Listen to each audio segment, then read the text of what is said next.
You will only need one teacher's guide for however many students you're working with. So for example, if I have 2 kids that are both working on kindergarten 1, I'm only going to use this one teacher's guide. You do not need 2. In terms of the actual subjects themselves, you do not need anything extra. So I'm just going to show you an example here. Just in this one lesson, this is with the kindergarten 1, we're hitting the coloring activity. I guess you could consider that art if you want. Then we do hit some science as well. So we're talking about different birds, habitats, where they live.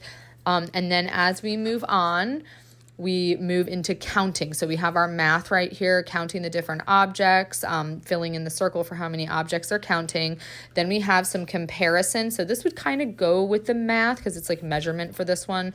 Then we have our social skills section. This is my favorite section, the social skills and the motor skills. It's always some kind of like social story. This one's talking about happiness, sadness, talking about different feelings. And then the motor skills, I love this. We have so much fun with this. Sometimes we go outside and we play a game of tag. Sometimes we see how many hops we can do on one leg. This one is talking about stacking blocks. So after we finished our lessons, my daughter went and got our block bin and she stacked blocks to see how high she could make them. We had a little competition out of it. There's also a little singing section. So you can consider this like music, right? Memory work and singing. There's always a read aloud section. So I do the read aloud, and then there's comprehension questions to go with it. So you are hitting every single subject just in this one kindergarten curriculum.